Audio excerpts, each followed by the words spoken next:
Hello विद्यार्थियों, मैं देवेंद्र कुमार, प्रवक्ता भौतिकी राजकीय पॉलिटेक्निक पूरनपुर। आज की क्लास में आपके साथ फिर से जुड़ रहा हूँ। आज हमारा नया टॉपिक रहेगा व्यतिकरण। क्या रहेगा? व्यतिकरण। इसको हम लोग इंग्लिश में बोलते हैं इंटरफेरेंस।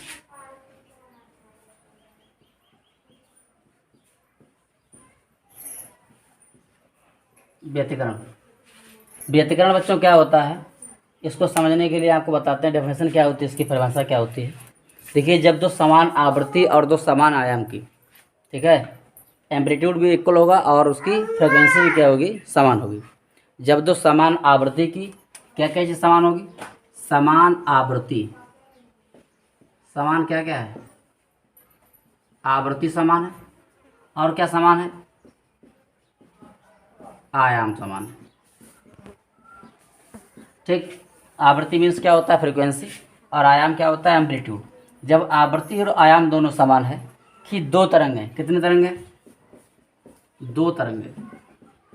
जब दो समान आवृत्ति और समान आयाम की दो तरंगें एक साथ एक दिशा में आगे बढ़ती हैं, यानी दोनों की डायरेक्शन भी कैसी है? सेम है। जब दो समान आवृत्ति की और दो समान आयाम की प्रकाश तरंगें एक साथ एक दिशा में आगे बढ़ती हैं तो उनके अध्यारोपण से, काय से?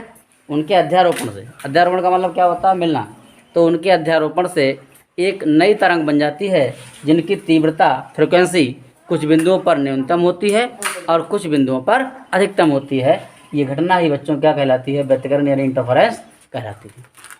क्या होता है कि जब दो समान आवृत्ति की और समान आयाम की प्रकाश तरंगें एक साथ एक दिशा में आगे बढ़ती हैं तो इनके अध्यारोपण से एक नई तरंग बच्चों बन जाती है, जिसके अध्यारोपण मीन्स होता है सुपरपोजिशन से क्या होती है? एक नई तरंग प्राप्त होती है और जिसकी तीव्रता कहीं पर ज़्यादा होती है, मिनिमम और मैक्सिमम, अधिकतम और न्यूनतम होती है। तो ये तरंग, ये गुण हमारा क्या कहलाता है?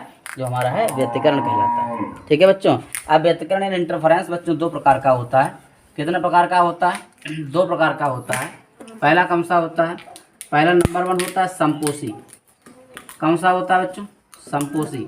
ठीक है, संपोषी व्यतिकरण होता है। कंस्ट्रक्टिव, क्या बोलते हैं उसको हम लोग? कंस्ट्रक्टिव। और दूसरा बच्चों जो होता है वो होता है विनाशी। पहला संपोषी होता है और दूसरा कौन सा होता है बच्चों? विनाशी होता है। ठीक है, इसको बोलते हैं डिस्ट्रक्टिव। कंस्ट्रक्टिव व्यतिकरण और डिस्ट्रक्टिव इंटरफेरेंस। तो हमारा कंस्ट्रक्टिव इंटरफेरेंस और डिस्ट्रक्टिव इंटरफेरेंस क्या होता है, इसके बारे में बात करेंगे। अभी हमने आपको बताया कि जब दो समान आवृत्ति की और दो समान आयाम की तरंगें एक साथ एक दिशा में आगे चलती हैं तो उनके अध्यारोपण से क्या होता है? एक नई तरंग प्राप्त होती है जिसकी तीव्रता कहीं पर न्यूनतम होती है और कहीं पर अधिकतम होती है। घटना क्या कहलाती है? व्यतिकरण कहलाती है। तो बच्चों, जिन बिंदुओं पर तीव्रता अधिकतम होती है, तीव्रता क्या होती है? जहाँ जहाँ बच्चों क्या होगा? तीव्रता अधिकतम होगी। तीव्रता कैसी होगी? अधिकतम होगी। मैक्सिमम फ्रिक्वेंसी जहाँ होगी वहाँ पर कौन सा होगा? संपोषी व्यतिकरण होगा। और जिन बिंदुओं पर तीव्रता कैसी होगी बच्चों? न्यूनतम होगी, यानी मिनिमम फ्रिक्वेंसी होगी, वहाँ पर हमारा जो व्यतिकरण होगा, इंटरफेरेंस होगा बच्चों, वो कैसा होगा? विनाशी कहलाएगा। बात समझ आ गई होगी आपके, शायद कोई दिक्कत नहीं है। एक बार और समझ लेते हैं। व्यतिकरण क्या होता है? जब दो समान आवृत्ति की समान आयाम की प्रकाश तरंगें एक साथ एक दिशा में आगे बढ़ती हैं तो इनके अध्यारोपण से मिलने से एक नई तरंग बन जाती है जिसकी तीव्रता बच्चों कहीं पर न्यूनतम होती है और कहीं पर अधिकतम होती है। ये घटना प्रकाश का व्यतिकरण कहलाती है। व्यतिकरण इंटरफेरेंस बच्चों दो प्रकार का होता है। संपोषी कंस्ट्रक्टिव इंटरफेरेंस, विनाशी डिस्ट्रक्टिव इंटरफेरेंस। संपोषी व्यतिकरण क्या होता है? जिन बिंदुओं पर प्रकाश की तीव्रता अधिकतम होती है वहाँ पर संपोषी व्यतिकरण होता है और जिन बिंदुओं पर प्रकाश की तीव्रता न्यूनतम होती है, मिनिमम होती है, वहाँ पर क्या होता है? विनाशी व्यतिकरण होता है। इसके बाद में बच्चों इसके लिए डेरिवेशन का एक सूत्र हम लोग प्रूफ करेंगे, पाएंगे। व्यतिकरण की तीव्रता के लिए डेरिवेशन, व्यंजक का निर्माण करेंगे। ठीक है, व्यतिकरण की तीव्रता के लिए व्यंजक। व्यतिकरण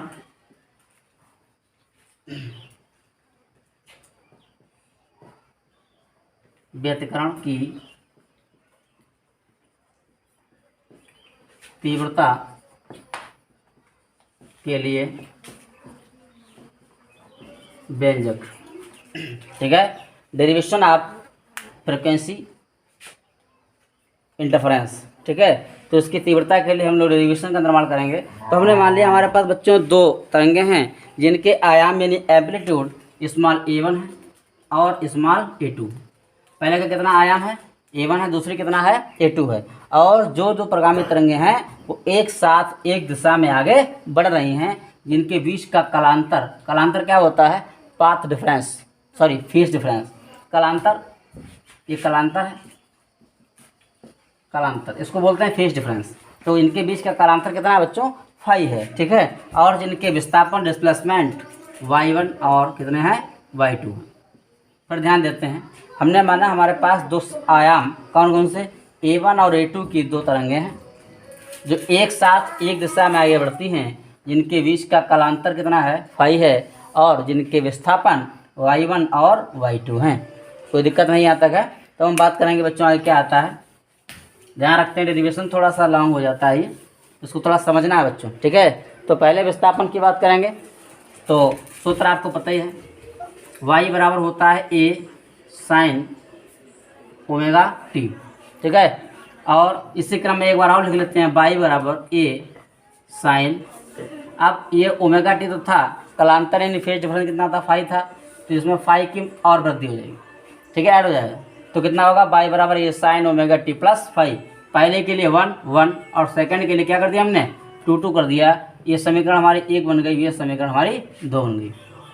अध्यारोपण के सिद्धांत से, द प्रिंसिपल ऑफ सुपरपोजिशन से हम लोग क्या करेंगे, अध्यारोपण के सिद्धांत से, अध्यारोपण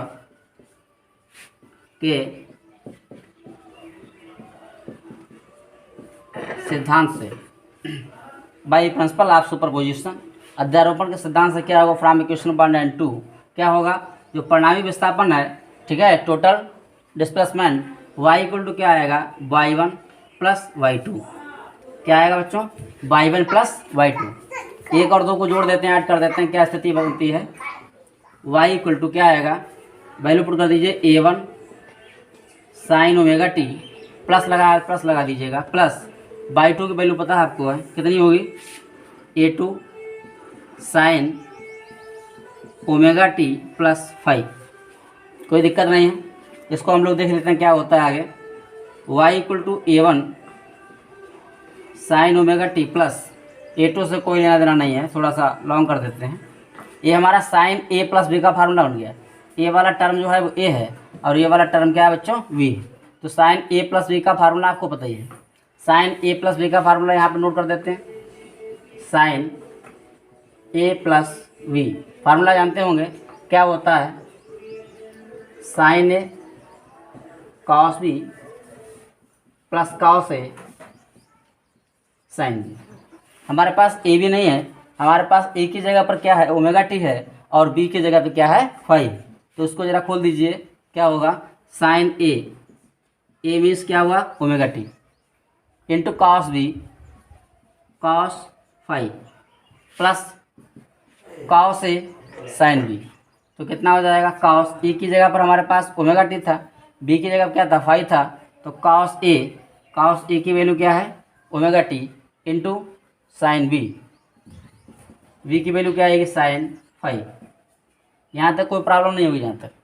अब a2 की जरा मल्टीप्लाई कर देते हैं, क्या रिसीव होता है, a1 sine omega T plus a2 को मल्टीप्लाई करने के लिए, तो क्या आएगा, a2 sign omega T into cos five plus a2 की मल्टीप्लाई इस टर्म में भी हो जाएगी, a2 cos omega T into sign five. यहाँ तक कोई प्रॉब्लम नहीं। अब क्या करना है बच्चों, इस वाले टर्म को देख लीजिएगा, इसमें और इसमें, इन दोनों में हमको कुछ कॉमन मिल रहा है। हमको यहाँ से कॉमन मिल रहा है a2 साइन ओमेगा टी, तो a2 साइन ओमेगा टी हम लोग कॉमन ले लेते हैं। यहाँ से क्या बचेगा, अंदर क्या बचेगा फिर देख लीजिएगा। ये कह सकते हो कि यहाँ से हमको साइन ओमेगा टी कॉमन मिल रहा है, ठीक है, क्योंकि a1 a2 अलग अलग है, दोनों में a2 है नहीं, तो साइन ओमेगा टी हम कॉमन मिल रहा है। तो शेष क्या बचा, यहाँ साइन ओमेगा टी चला गया, तो क्या बचा, इन दोनों टर्म से साइन ओमेगा टी चला जाएगा, इधर बचेगा a1, इधर बचेगा a2 कॉस फाइव।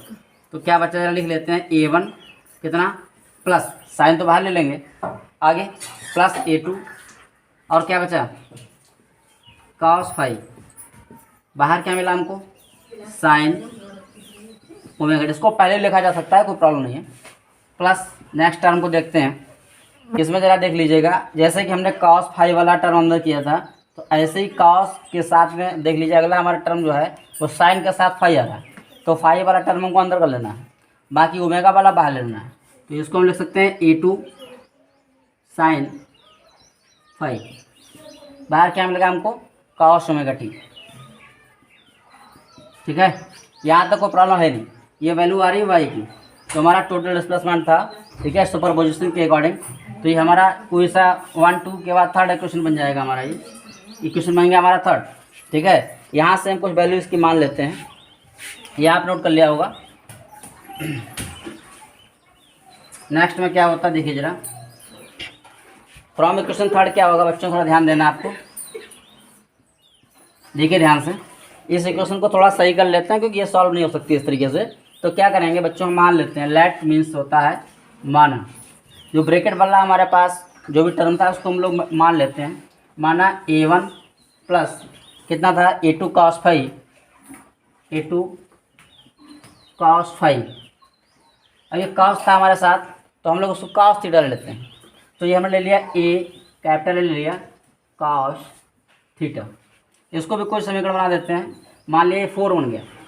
ठीक है, नेक्स्ट अगला ब्रैकेट लेते हैं, कितना था A2, कितना है साइन फाई, साइन फाई, ये वाला साइन था तो साइन थीटा ले लीजिए, साइन थीटा। ये हमारा एम्पलीट्यूड था, ये हमारा बन गया 5। ठीक है, अब ये वैल्यू उठा के पुट कर दीजिए फ्रॉम इक्वेशन थर्ड, तो क्या प्राप्त होता है हमको, from equation third.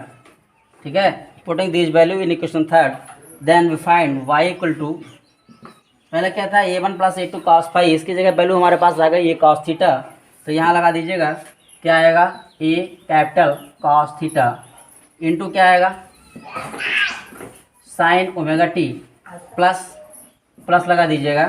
Next bracket की वैल्यू हमारे पास है A साइन थीटा, तो ये आ गया A साइन थीटा, बचा क्या हमारे पास cos omega T, cos omega T. ठीक है, अब आपको ध्यान से थोड़ा देखेंगे तो दिखाई देगा कि ये जो हमारा टर्म है वो दोनों जगह है, दोनों जगह जो होता है उसको कॉमन ले सकते हैं। तो ये जो कैपिटल A था उसको हम लोग कॉमन ले लिया, कॉमन लेने के बाद क्या मिला हमको A, अंदर कितना बचा cos theta sine omega T, plus क्या बचा A चला गया sine theta cos omega t. थोड़ा ध्यान दीजिए, एक फार्मूला आपको बताया था sine A cos B, cos sine B का, साइन ए प्लस बी का सूत्र था। तो यहाँ थोड़ा ध्यान दीजिए, वही फार्मूला बन रहा है हमारा, y इक्वल टू ए से कोई मतलब नहीं, cos A sine B, sine A cos B, sine A plus B का सूत्र बन गया बच्चों। तो ये हमारा यहाँ से निकल के आ रहा है y equal to A, y बराबर A sine A cos B, sine A नहीं हमारे पास है, ए की जगह बच्चों क्या है ओमेगा टी, और बी की जगह क्या है थीटा है। तो साइन ए मीन्स क्या होगा ओमेगा टी, ए मीन्स क्या होगा ओमेगा टी, प्लस बी की जगह क्या होगा बच्चों थीटा होगा। ठीक है, तो ये हमारा यहाँ से एक हमको डेरिवेशन मिल गया, एक व्यंजक हमको परिणामी विस्थापन का यहाँ से यहाँ तक था जो था हमने वो रिसीव कर लिया। नेक्स्ट टर्म में हम लोग देखते हैं क्या करना होगा बच्चों में। इसके लिए हम लोग तीव्रता का डेरिवेशन बात करेंगे। तो हमारे पास दो इक्वेशन अभी रह गई, 4 और 5, जिनको हमने अभी तक सॉल्व नहीं किया। तो हम 4 और 5 को सॉल्व कर लेते हैं, उसको सरल कर देते हैं। उधर वाला ध्यान रखना है, कोई नोट कर लिया होगा, इसको आप नोट्स बनाते चले साथ साथ में, 2-3 बार वीडियो देखेंगे समझ में आ जाएगा। फिर भी कोई दिक्कत है तो कमेंट करके बता देना। तो इसी क्रम में आगे बढ़ते हैं बच्चों, थोड़ा ध्यान देना है। फ्रॉम इक्वेशन 4 + 5, ठीक है, इनको हम लोग क्या करते हैं, जो हमारी इक्वेशंस थी 4 और 5, इनका हम लोग क्या करेंगे बच्चों वर्क करके इनको ऐड कर देंगे। ठीक है, तो आप क्या लिखेंगे, फ्रॉम इक्वेशंस 4² + 5², इनको आप ऑन स्क्वायरिंग एंड एडिंग, इनको आप वर्क करके जोड़ देंगे तो आपको कुछ नया प्राप्त हो जाएगा। थोड़ा ध्यान देना बच्चों। तो इनका LHS में जुड़ेगा और RHS में जुड़ेगा। तो ये दोनों टर्म एक साथ हम लोग वर्क करके जोड़ देते हैं। तो क्या आएगा बच्चों, ध्यान देना जरा, क्या आएगा, A² भाई वर्क करेंगे ना, A² cos square theta plus इसका वर्क करके जोड़ दीजिए ए स्क्वायर कितना आया साइन स्क्वायर थीटा इक्वल में बच्चों जरा ध्यान दीजिएगा इसका पूरे का बारे का होल वर्क होगा दोनों का तो क्या आएगा A1 प्लस A2 या पहले इसको लिखिए इसको फर्क नहीं पड़ता है उससे कोई फर्क नहीं पड़ता कहाँ क्या लिखा है आपने क्या लिखेंगे A2 साइन फाइव इसका वर्क कर दीजिए plus A1 plus A2 cos five इसका वर्क कर दीजिए। अब आप इसको क्या करना है फार्मूला लगा दीजिए तो क्या प्राप्त हो रहा है बच्चों A2 का स्क्वायर साइन स्क्वायर फाइव भाई स्क्वायर था होल में तो उसका स्क्वायर अंदर ले आए आगे क्या बचा a प्लस वी बचा मान लें इसको a वाला टर्म a है ये वाला टर्म क्या है v है तो a प्लस वी का होल स्क्वायर हो गया फार्मूला आप जानते हैं 9 10 में पढ़ा होगा A square plus B square plus 2ab तो क्या आएगा a1 square plus a2 square अब हमारे पास b के साथ वैल्यू क्या है a2 कॉस फाइव है तो a2 square cos square five plus 2ab तो प्लस 2 a का मतलब क्या हुआ ए का मतलब हुआ A1 बी का मतलब A2 कॉस फाइव यहाँ तक कोई प्रॉब्लम किसी को नहीं है ना कोई दिक्कत नहीं। अच्छा बच्चों सामने क्या चल रहा था आपका सामने आपके साथ चल रहा था A square cos square theta plus A square sine square theta. अब यहाँ से बच्चों जरा ध्यान दीजिएगा यहाँ से इन दोनों टर्म से हम लोग क्या कर लेंगे ए स्क्वायर कॉमन ले सकते हैं। अगर ए स्क्वायर हम लोग कॉमन ले लेते हैं तो आपको पता ही होगा चलो मैं फिर से बता देता हूँ कोई दिक्कत नहीं है फिर से बता देते हैं यहाँ से ए स्क्वायर कॉमन ले लेते हैं अगर हम लोग तो क्या निकल के आएगा ए स्क्वायर बच्चों कॉमन ले लीजिए तो अंदर क्या बचा cos square theta plus sine square theta common ले लीजिए तो क्या आया cos square theta plus sine square theta ऊपर की बात कर रहे हैं ठीक है। इसके इक्वल में क्या था बताइए ज़रा A2 square sine square five plus A1 plus A2 cos five यानी A प्लस बी का whole square A1 square plus बताया था आपको भी A2 square cos square five plus 2ab 2a1 a2 क्या आएगा बच्चों कॉस का फाइव। अच्छा ध्यान दीजिए cos square theta plus sine square theta ये sine square theta plus cos का थीटा इसकी वैल्यू 1 होती है ना तो इसकी वैल्यू 1 रख दीजिए आप 1 लिखे चाहे ना लिखे कोई फर्क नहीं पड़ता 1 से मल्टीप्लाई डिवाइड में कोई फर्क नहीं पड़ता ठीक है। तो क्या बचा आपका केवल बचा ए स्क्वायर ये वाला टर्म कहाँ चला गया 1 में चला गया इक्वल टू में क्या बचा जरा ध्यान दीजिएगा ये दोनों टर्म एक साथ हैं ये दोनों टर्म एक साथ हैं है ना तो इनको थोड़ा सही कर लेते हैं A1 को पहले लिख दीजिए A1 स्क्वायर प्लस ए वाला कितना था जरा बताना A2 square cos square five plus ये वाला टर्म उसके पास लिखिएगा A2 square sine square five plus next term क्या है 2a1 a2 cos five 2a1 a2 cos five. अब बच्चों ध्यान दीजिए यहाँ से इन दोनों टर्म को देखिए ध्यान से इन दोनों को देखिए यहाँ दोनों पे हमारे पास जो है A2 स्क्वायर कॉमन मिल रहा है हमको तो यहाँ से A2 स्क्वायर हम लोग क्या कर लेंगे कॉमन ले लेते हैं तो क्या बचता है ए स्क्वायर इक्वल टू बच्चों ध्यान दीजिए A1 square plus A2 square common मिल रहा है हमको तो A2 स्क्वायर कॉमन ले लिया अंदर कितना बचा cos square five A2 square चला गया plus sine square five plus 2a1 a2 cos five. कोई प्रॉब्लम नहीं आता कर पाएंगे ना।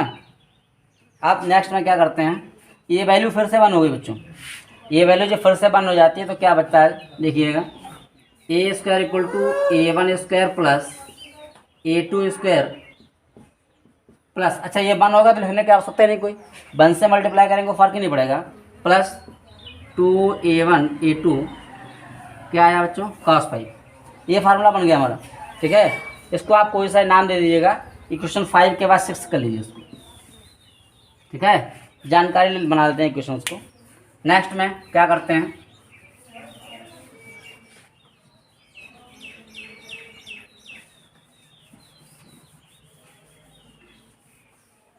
थोड़ा ध्यान रखिए नेक्स्ट में क्या करते हैं बच्चों इसके बाद में यहाँ तक कोई दिक्कत नहीं। अब हम लोग जानते हैं कि तीव्रता जो होती है वो आयाम के प्रोपोर्शनल होती है तीव्रता बच्चों जो होती है वो आयाम के वर्ग के प्रोपोर्शनल होती है ठीक है intensely proportional directly proportional to amplitude squares. तो क्या आएगा बच्चों यहाँ से वी नो दैट हम जानते हैं कि तीव्रता यानी कि इंटेंसिटी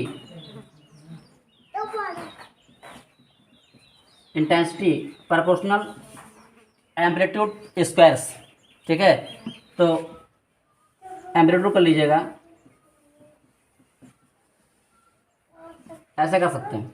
इंटेंसिटी को पहला वर्ड आई होता है, एम्पलीट्यूड यानी आयाम का पहला वर्ड क्या होता है, ए होता है, प्रोपोर्शनल हो गया ए स्क्वायर के। इसको हमारा जब ये चिन्ह हटता है तो कोई कांस्टेंट हमको ऐड करना पड़ता है, तो आई इक्वल टू क्या लिख सकते हैं बच्चों हम लोग, के ए स्क्वायर लिख सकते हैं ना। अब आई तो हो गया ये फ्रॉम क्वेश्चन 6, समीकरण 6 से देखिएगा क्या था, ए स्क्वायर के वैल्यू पता है हमको, ए स्क्वायर के वैल्यू पुट कर दीजिए। तो ये आई इक्वल टू कितना था, के तो था, ए की वैल्यू पुट कर दीजिए तो क्या आएगा बताइए, ध्यान, सब में वैल्यू पुट हो जाएगी। के साथ क्या आएगा, A1 स्क्वायर प्लस के साथ क्या आएगा बताओ, A2 स्क्वायर प्लस के साथ क्या आएगा, तो पहले 2 लिख दीजिएगा, फिर लिखिएगा 2 A1 A2 cos 5, यहाँ तक कोई दिक्कत नहीं है ना। एक बार थोड़ा और करते थोड़ा सा, आई इक्वल टू के A1 स्क्वायर प्लस के A2 स्क्वायर प्लस 2। अब हम के को लिख सकते हैं, ध्यान दीजिएगा, कहीं पर कोई पद दे रखा है, जैसे 2 दे रखा है, इसको लिख सकते हैं √2 इंटू √2।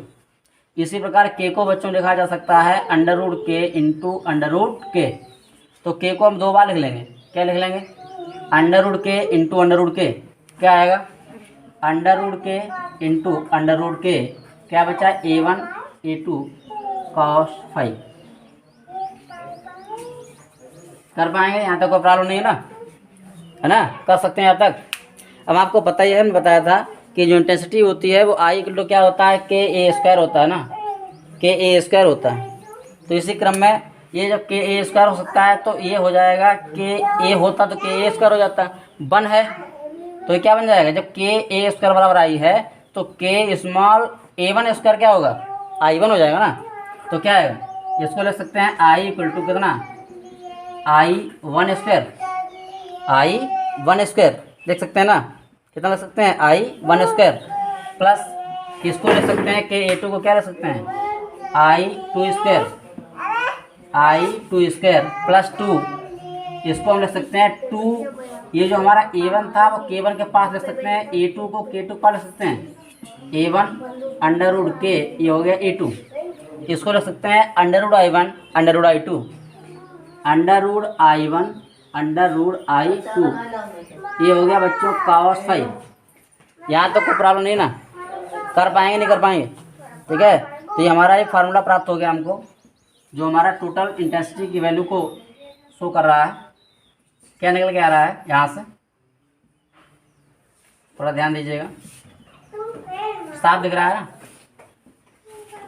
निकल के आ रहा है I equal to I1 square plus I2 square plus 2 √I1 I2 into cos 5।